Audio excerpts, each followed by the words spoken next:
everyone. Welcome to Hanukkah Erotica Book Club. I'm Razel, also known as Rachel, here with my stepsister and co-host Malia. Hello. Hi. And typically we review Jewish romance books, the occasional film, and right now we are focusing on the Netflix series Jewish Matchmaking. And if you're here because you're into Jewish matchmaking and you have found our podcast through those channels, we invite you to take a look back, a walk down memory lane, and check out our We have quite a catalog at this point.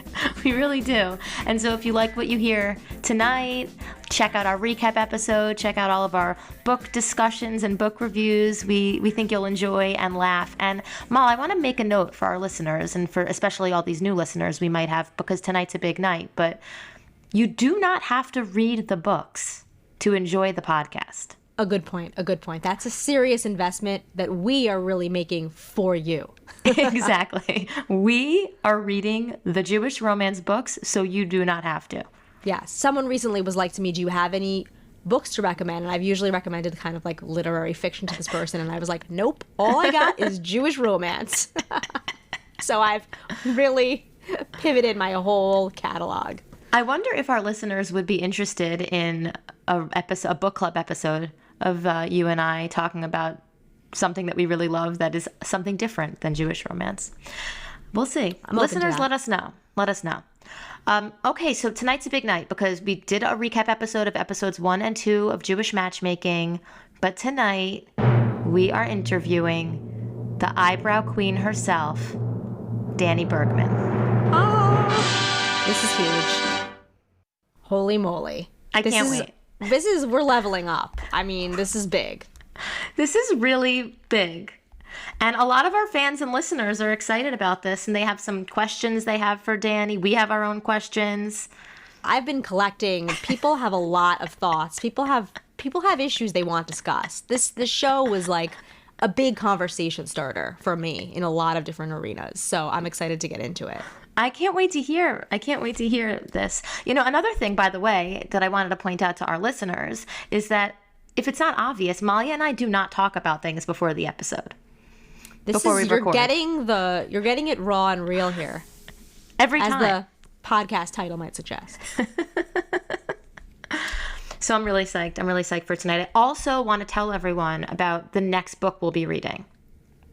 Because obviously we're really excited about Jewish matchmaking, but once we kind of wrap up our Jewish matchmaking episodes, we are going to go back to reading and reviewing and recapping a Jewish romance book. And so Malia and I chose, I think, actually a really fitting book given what we've been up to with Jewish matchmaking. It's called The Matchmaker's Gift by Linda Cohen Loigman. And I am really excited to read it. Should I read you the description, Malia? Sure. Okay, great. Even as a child in 1910, Sarah Glickman knows her gift. She's a maker of matches and a seeker of soulmates. But among the pushcart crowded streets of New York's Lower East Side, Sarah's vocation is dominated by devout older men who see a talented female matchmaker as a dangerous threat to their traditions and livelihood. After making matches in secret for more than a decade, Sarah must fight to take her rightful place among her peers and to demand the recognition she deserves. 2 generations later, Sarah's granddaughter Abby is a successful Manhattan divorce attorney representing the city's wealthiest clients. When her beloved grandma Sarah dies, Abby inherits her collection of handwritten journals recording the details of Sarah's matches. But among the faded volumes, Abby finds more questions than answers. Why did Abby's grandmother leave this library to her? And what did she hope Abby would discover within its pages? Why does the work Abby once found so compelling suddenly feel inconsequential and flawed? Is Abby willing to sacrifice the career she worked so hard for in order to keep her grandmother's mysterious promise to a stranger? And is there really such a thing as love at first sight? Okay, Malia, guess what? What? Dani's here, and we're going to welcome her. Welcome. Hey, guys. Hi, Dani. How are you guys doing? I'm so happy to meet you. We're so excited. Okay, I'm Rachel, also known as Razel. Nice to meet you, Rachel. Malia. Hi, Malia. Hello. And we're stepsisters. Our parents are married. Oh, very cool. Where are you guys located?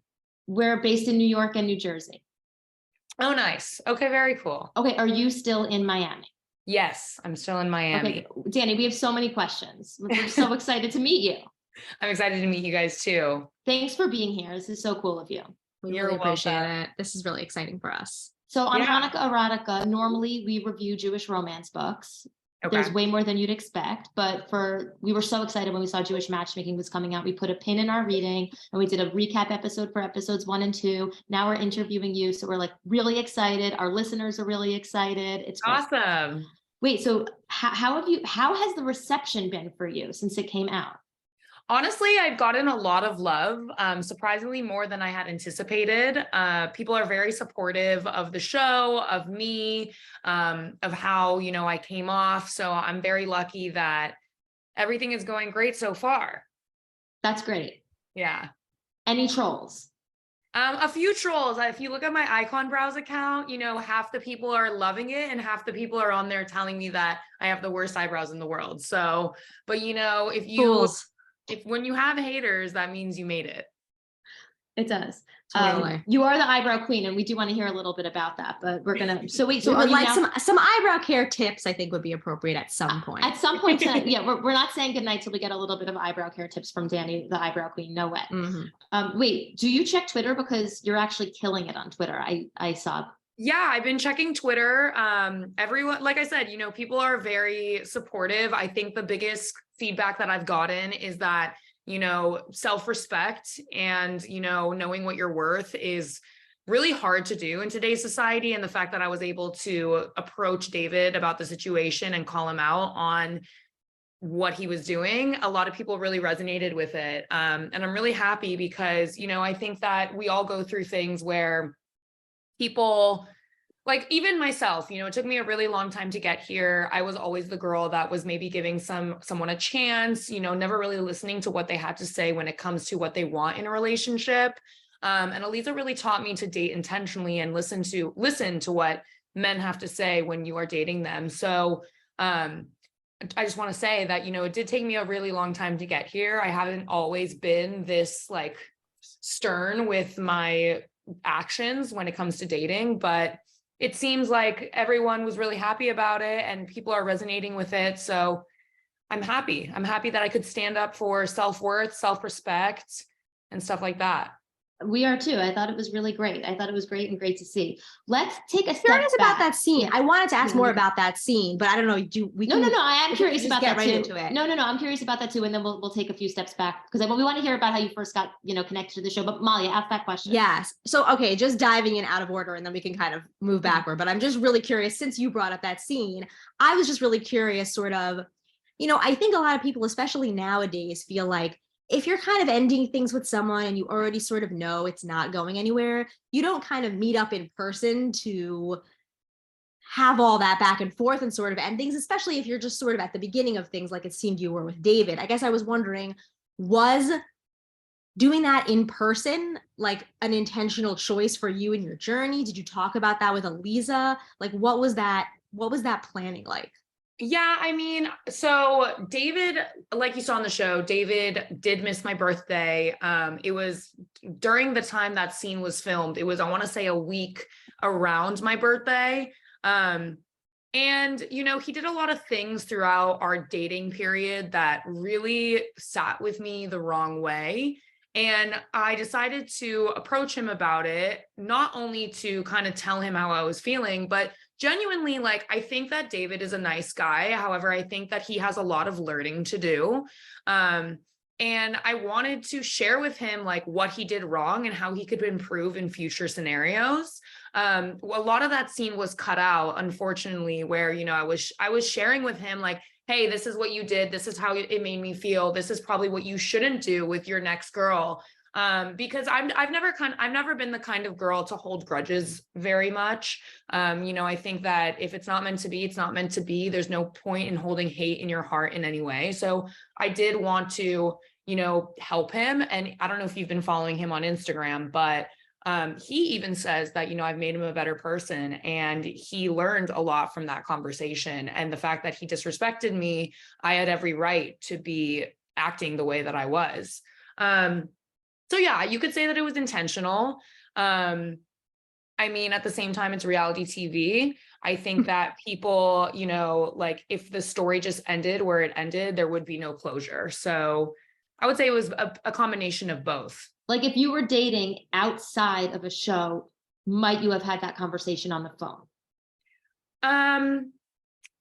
It's a good question. You know, I think it depends on where the relationship stood. During that time period, I mean, David and I were trying to make it work. I was taking the entire process very seriously. So yeah, I would say that I would do it in person if it was another guy, another situation. For me, I think that, you know, this level of like, what's the word I'm looking for? The level of impersonability that we have in today's dating culture is really raw, and it makes things a lot more difficult. I think that, you know, calling someone and telling them that way is acceptable if you've gone on like 1 or 2 dates with them, but I don't think it's is as acceptable if you've been talking to them for a couple months, you know, you keep in contact, they're up to date on your life. Like, I do think that you owe one another that face-to-face interaction. It's interesting because Molly and I are a little bit older than you. We're both almost 40. And we like really reminisce a lot about our dating years on this podcast because a lot of the books bring up a lot of these themes and like just they're bringing us, we are having a lot of these conversations when we have these conversations, just when we talk about these things, it's bringing up a lot of things for us. And I definitely feel like one thing that I remember is like, why did I have to get dressed up to go on what I thought was a date? If you were just gonna break up with me. Like, Right. I remember that feeling. Totally. Or why did like, I sit through a 20s, whole dinner making conversation only to be broken up with like on the walk to the subway? literally, like I remember being like out to dinner in the East Village. Like the person made fun of my new backpack and then broke up with me on his couch. And I was like, why would you have made fun of my backpack if you knew? Why did I get dressed for this? Yeah, like, you know, so but yeah, no, I hear what you're saying, and I think you're right. I think things are even more distanced now, and less personal than they were then. Probably like we dated pre-apps. Like, I mean, there was still like texting, but honestly, maybe it was like T9. I don't even, maybe Molly and I sometimes reference Blackberries. Like it was a while ago. So no, I think, but in thinking about what you're saying, like it was reality TV, and the date had some, you know, the dates had something to do with that. And the edit, obviously, like how long are the dates really? Because some of them are cut to 2 minutes. Are these several hours of filming? They are, you know, our dates range anywhere from like 2 to 3 hours. There were dates with David where, you know, we did the date and then we hung out after. So you could say like it was off 5 camera. hours. Yeah. Off camera. Yeah. Yeah. So like several hours, and then it's, you know, cut to 2 minutes. Yeah. It's very crazy. There is a lot that happens on these dates that you guys don't even get to see. And then, tell us more. Well, yeah, I was just going to say there's, like you said, the dates are 2 to 3 hours and you cut it into 4 minutes. There's obviously a lot that is not shown.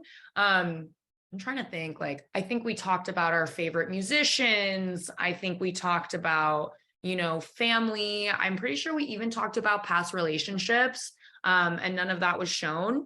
So yeah, the show is, they edit it the way that they want it to be perceived. So there's a lot more that happens behind the scenes. Like, do you feel like him being like, so should we make out, or whatever weird joke he made? Oh, after? well, that was real. That was like a real thing. Wow. He did actually say that. Well, Yeah. It's so bizarre. He had to get in his last reality TV moment, I think. I don't know what he was thinking. It was actually pretty hilarious because at that scene, he told me, after we had broken up, essentially, he looks at me, he's like, well, like, are you ready for the makeout sesh? And I looked at the producers and I was like, oh my God. And I think he thought that the cameras were not on. And he just continued.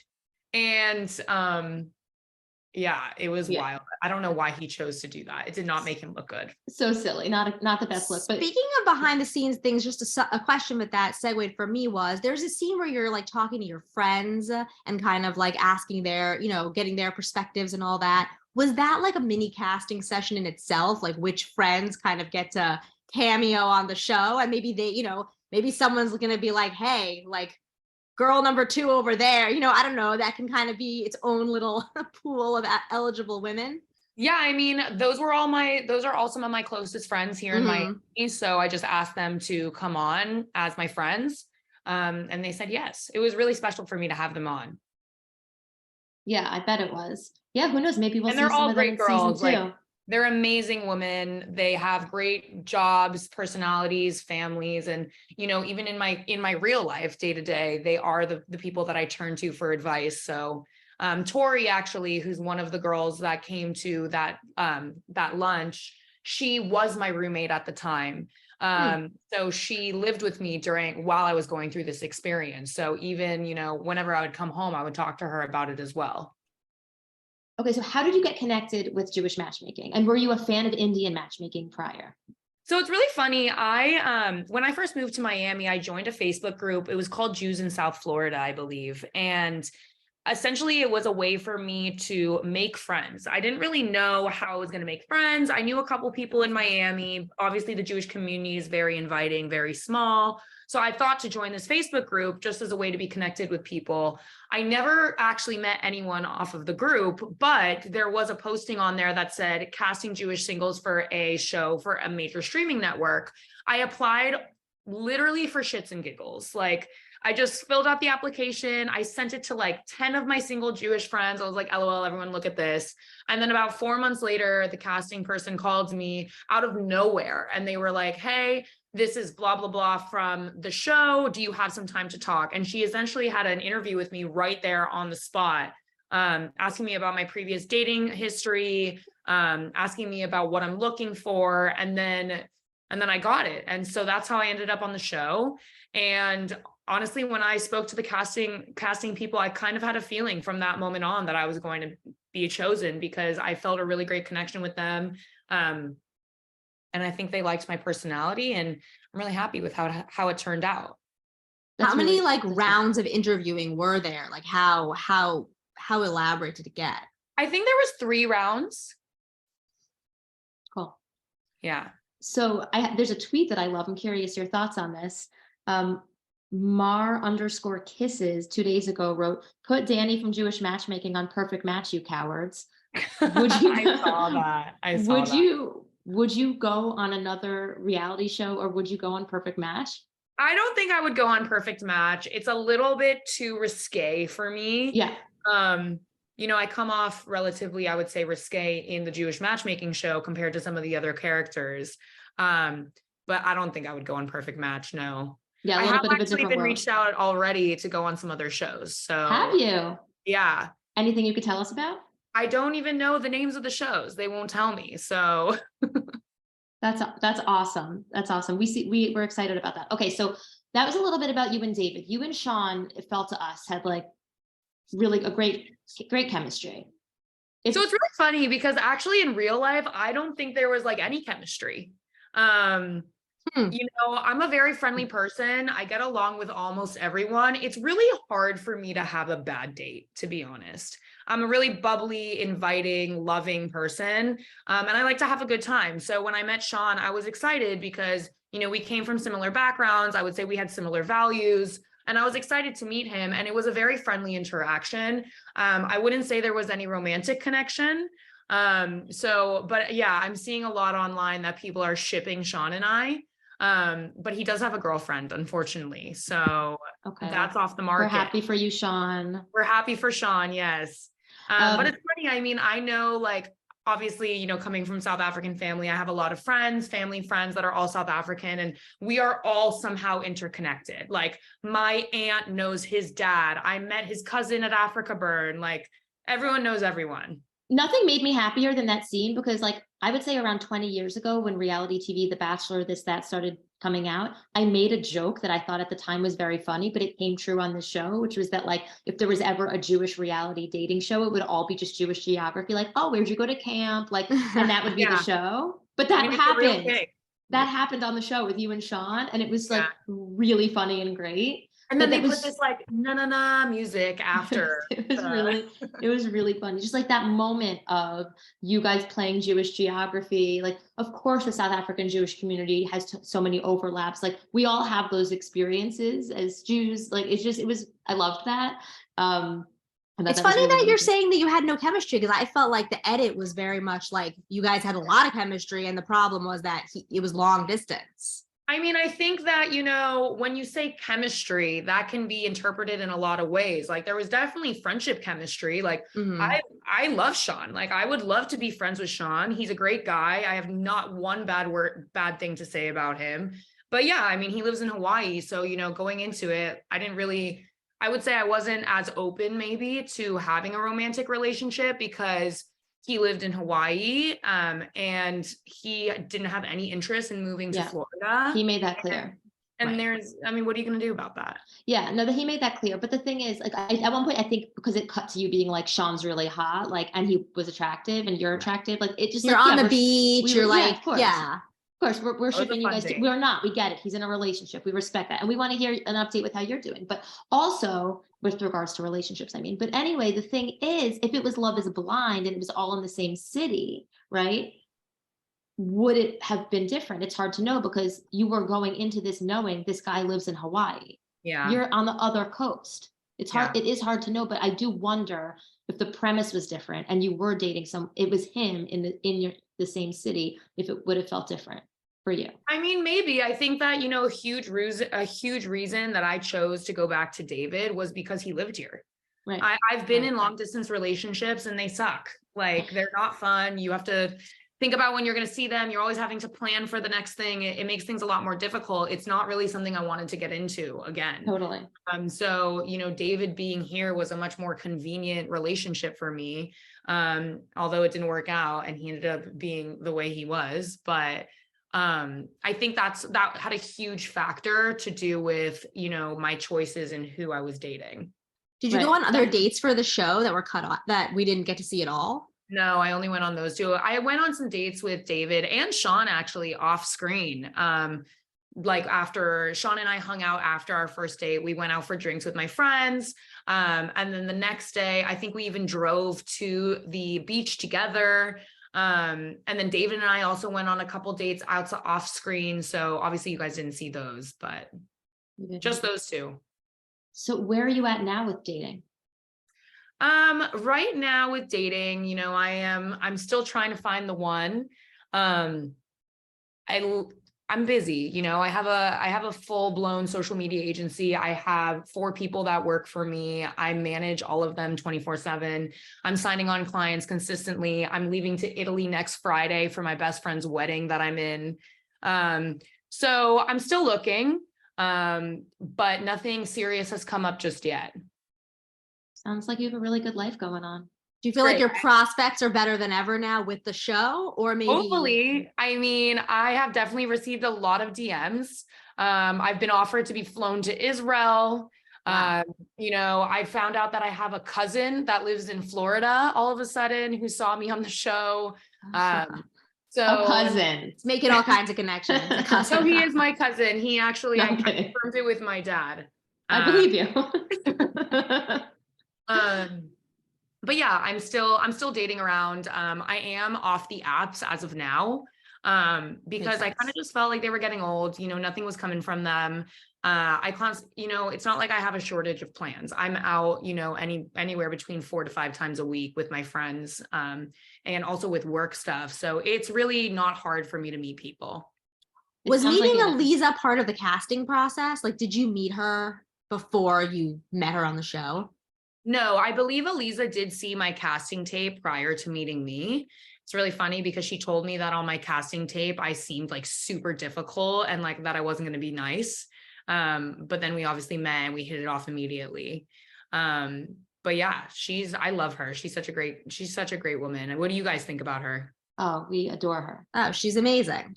Yeah, she's great. She really like breaks the mold of like matchmaker types on reality TV. I feel like we have we have decades of a tradition of like kind of, I don't know, mouthy sort of like tell it like it is, hard truth, Patty Stanger style, matchmakers. And she seems like the total opposite of that. Yeah, she's super friendly, non-judgmental, really listens to what you have to say. The biggest thing I appreciate about her, is that although she is Orthodox, and I would say commonly matchmakers are always Orthodox and they're trying to match within the Orthodox Jewish community. And I'm not sure, but I think there's probably a much smaller percentage of matchmakers that match Jews in the secular community. And what I really appreciated about her was she really didn't judge anybody. She really listened to what they had to say. And she did her best to try find someone that fit all of the criteria that person was looking for. She really did, and it felt so sincere and genuine, and yeah. So it And I sounds just like it want was to really say, nice. like, it was not easy. Like, you have to remember that Aliza is not just finding a match for me or the other characters. She's finding a match that's willing to go on a date on TV. She's finding a match that, you know, is going to pass a background check, all this kind of stuff that makes it a lot more difficult. Like, if she was matching me in the real world, I'm sure that it would have been a much easier time. Because you don't have to go through all these obstacles, but there were things that, you know, with the show taking place, we had to face, and it was much more difficult to find someone. She really did find you two options to date that met your criteria-ish. Yeah. They weren't the perfect matches for you. That's okay. But no, totally, she did. I thought it was great to see. And I could tell that you really liked her and that she really liked you, and there was a really special connection there. Yeah, she's the best. And there was actually a scene that we filmed that was not aired that was really special to me. She helped me put up my mezuzahs in my house, brought them for me from Israel. And we did a prayer, we hung them up, the whole thing. And it was beautiful. That's so beautiful. Yeah. Thank you for telling us about that. Yeah. I was kind of upset that it didn't make the cut, yes. but it's okay. Yeah, after you film something like this, are you sitting on it for months, a year, how long? And are you thinking like, will that scene be in? Will this be in? Like, what will the edit? Like, are you thinking about that? Because you really don't know. I mean, you have to remember, I don't see the show until we all see the show. Right. And how long was that from filming? It was filmed, it wrapped up filming in August last year. Okay. What, we're in May now? Yeah, It's been like 6 months, at least, more than 6 months. Yeah. Oh, yeah. Totally. And I mean, honestly, I was never that concerned about it. I think that, you know, being on TV, you're obviously much more aware of what you're saying and what you're doing. But I was, you know, I tried to be as true to myself as I was. And I think that anyone that actually knows me from childhood, from, you know, my life would say that the show did a really great job of representing who I am as a person. I'm super bubbly. I'm super fun, outgoing. I'm obsessed with my eyebrows. Like, these are all facts. It wasn't fake. And, you know, I do want to find someone that's obsessed with me. Like, who wouldn't? Yeah. So great job. I felt like either both guys or maybe one guy said it twice, like made a sort of like made it seem like you're out till very late a lot. Like, I don't go out, you go out. Do you, were you going out till like 4 a.m, which is fine, go out till as late as you want, but like, do you feel like if you were in a relationship, like you would keep going out with that person you're dating and like dance all night or whatever's happening? Or is it like things would then change for you and you'd be like a little bit more, I don't know, low key? Like, what do you feel like once you're in the relationship, that's the pace of it is? Yeah, I mean, I do go out. I do go out a lot. I live in Miami. I'm 27 years old. I just moved here 2 years ago. Miami is a party city. It's the funnest city I've ever lived in. Like, it's very hard to say no to plans when they come my way. My best friend's a DJ, so she's constantly inviting me to events and DJ events that she's playing and like going to. So when it comes to nightlife, when it comes to social life in general, it's really not lacking. I think that if I were to be in a relationship, would that change?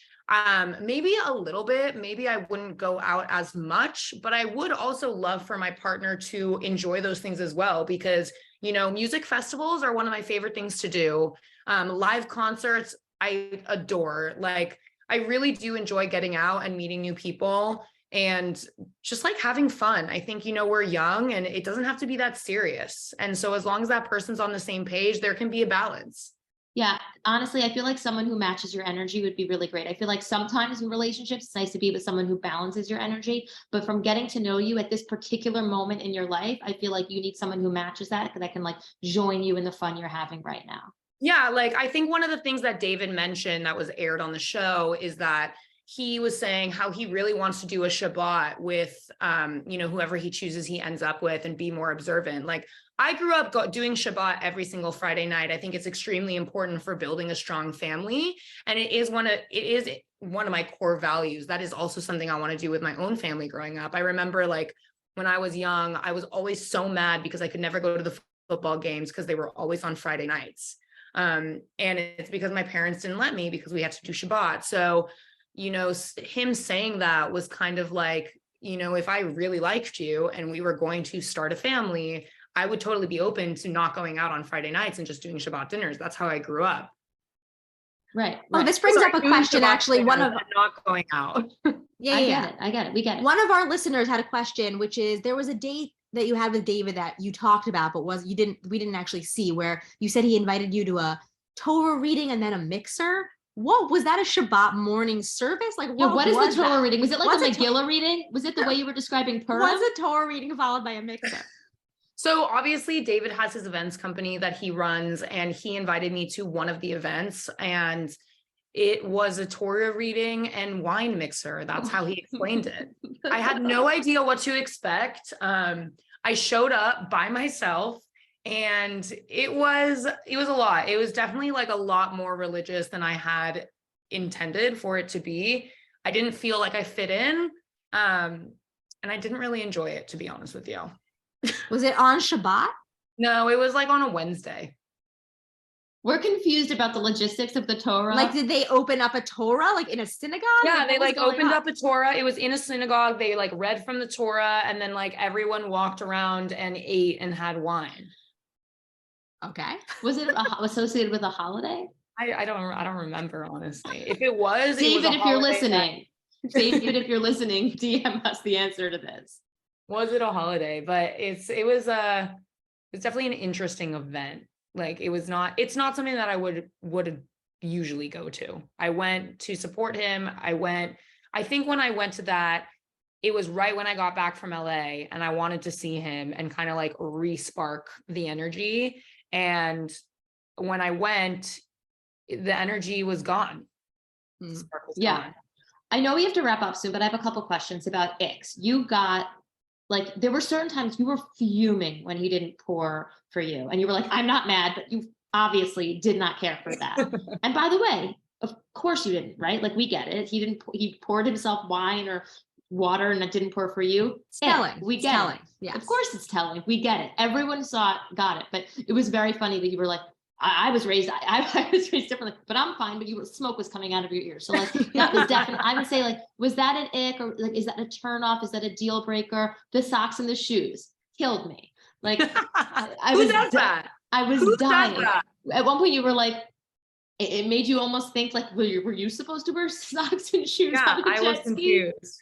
Right. So, in dating, like, if you get an ick like that, if you really, can you see past it? Like, is it something like that's just so much of a turn off? I mean, you kind of did see past it because you kept dating him, right? I guess but yeah, how do you feel about those kinds of icks in dating?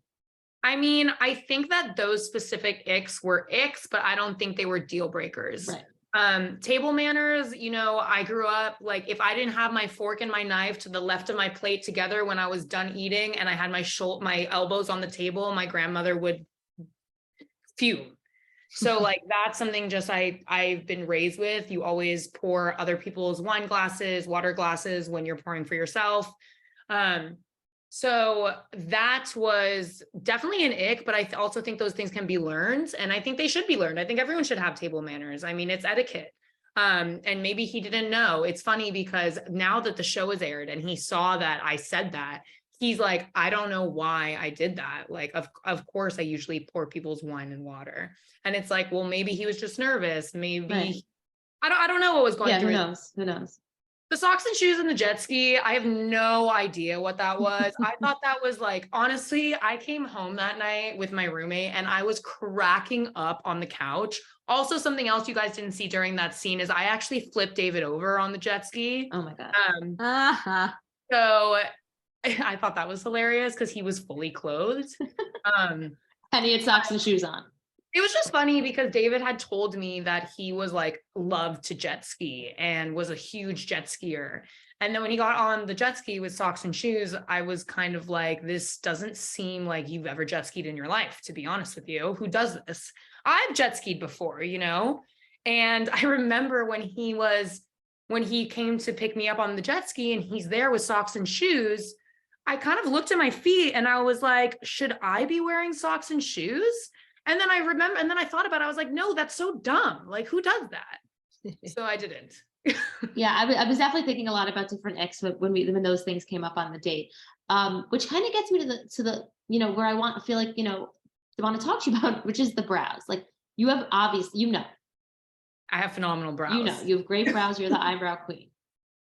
So we do want to talk about eyebrow care and any tips you may have, but tell me why it's important. Personally. Yes, tell us why it's important in a partner, because Molly and I are both married after, again, like we were single when you were single. Actually, Molly, how old were you when you guys got married? 27? 26. Oh, never mind. Malia was not single anymore, but I was still like very single. I mean, single and dating. Like I was dating people, I think I met my husband around that time of your age, but lots of single and dating years. And I think that now we're looking back on those years with different perspective. Like we've been married for a while now, and I'm curious, tell me more about why his brows are important to your relationship. I just want to clarify that, obviously brows are great and I really want my partner's brows to be groomed and look good, but like Okay. they don't have to look like mine. Like David's brows are fine and they're not like shaped. You know what I mean? They're just, he doesn't have a unibrow. That's really what it comes down to. I can't.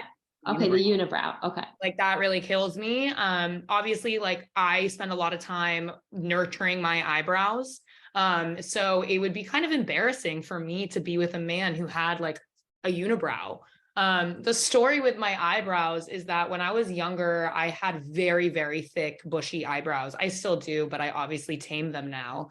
And I remember one time someone told me I looked like I had caterpillars on my face.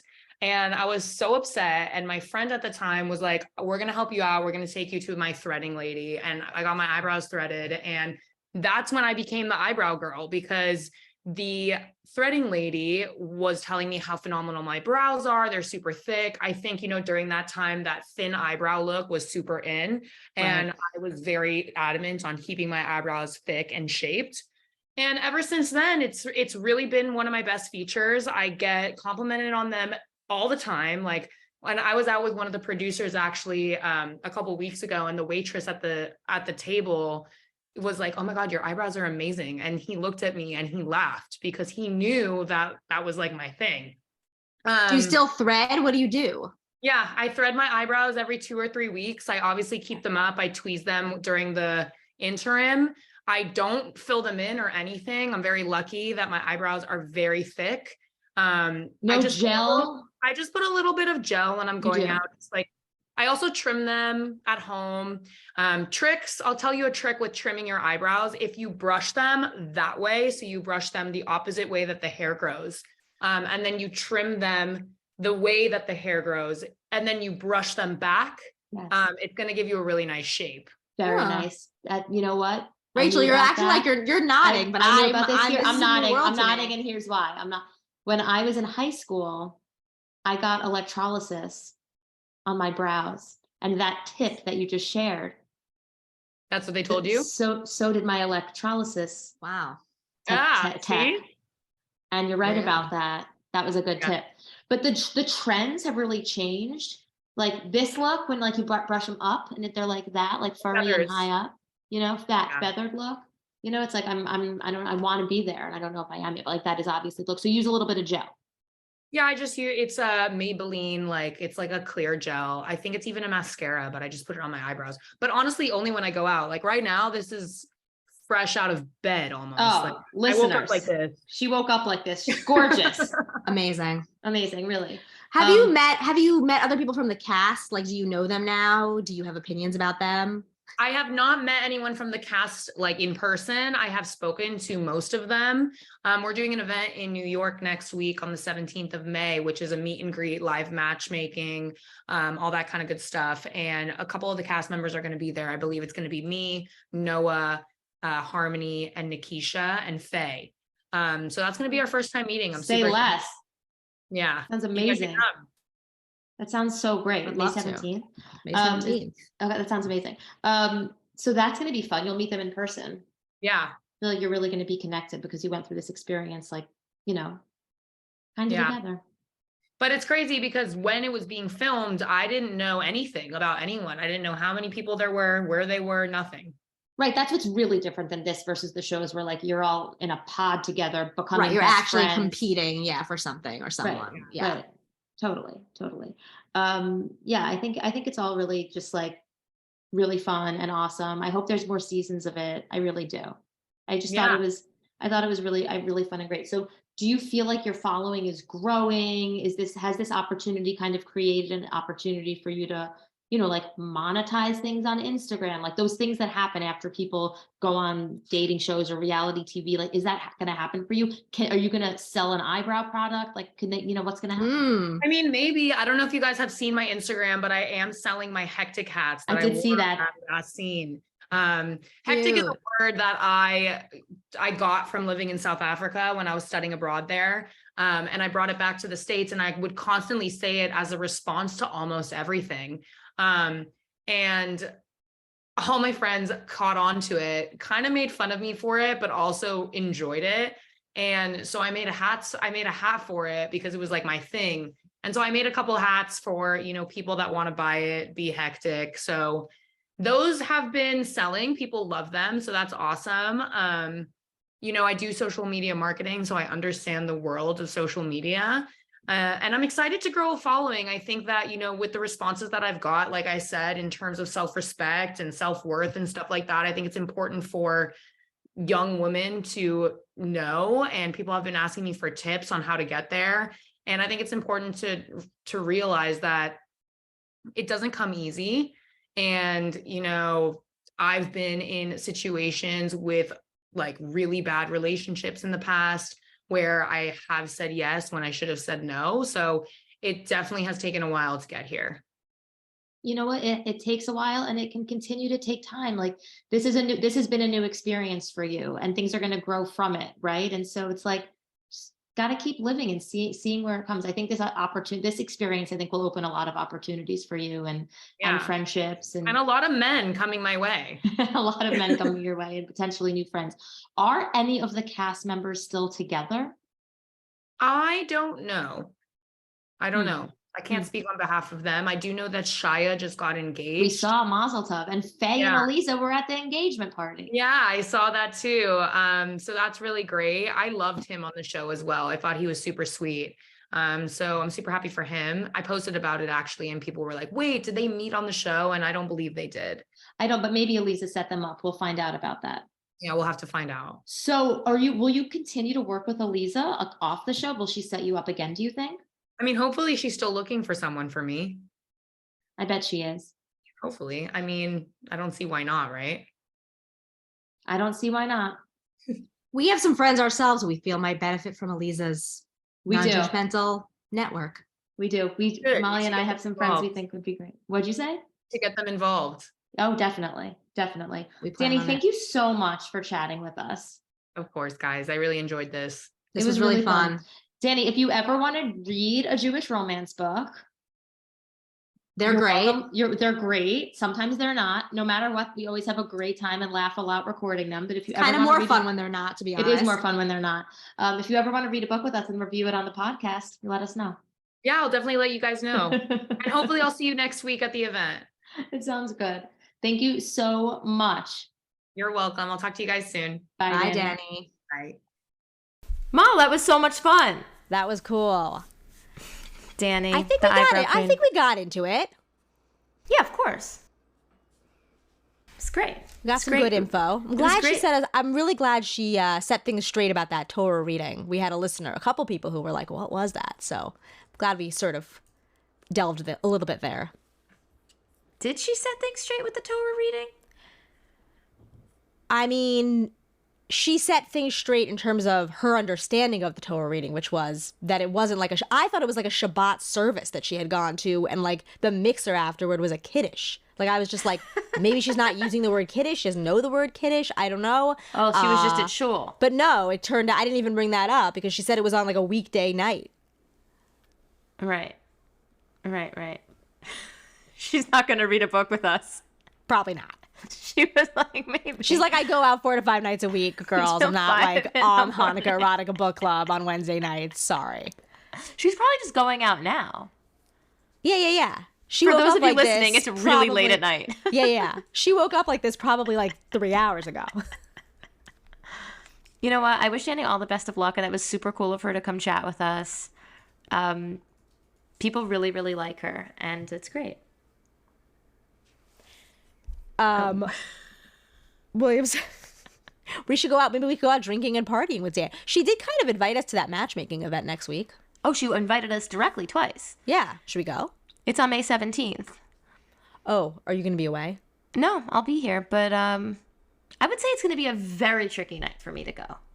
I hear you. But I would love to. That would be really fun. Harmony's going to be there. Nikisha, Faye. All the good ones, really. Truly. And Dani, our girl. All right, so Mal, do you want to hear about what book we're reading next? Yes, please. Okay, great. We are reading... Wait, time out. We're just going to edit this. Should we say more about this episode? William's saying yes. I need you to lead it.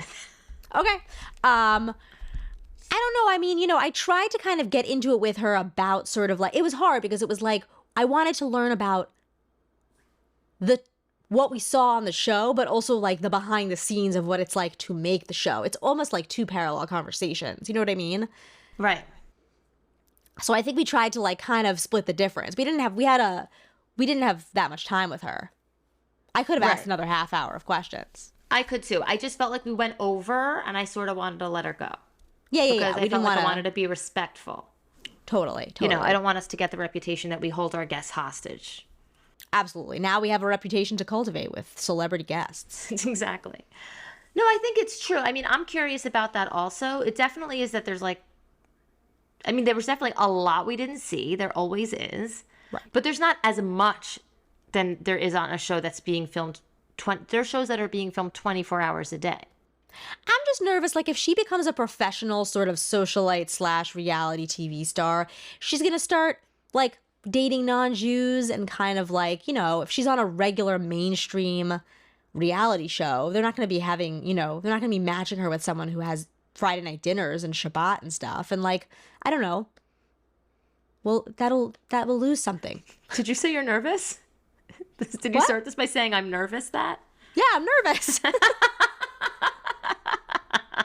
Listen, I'm not losing sleep at night nervous, okay?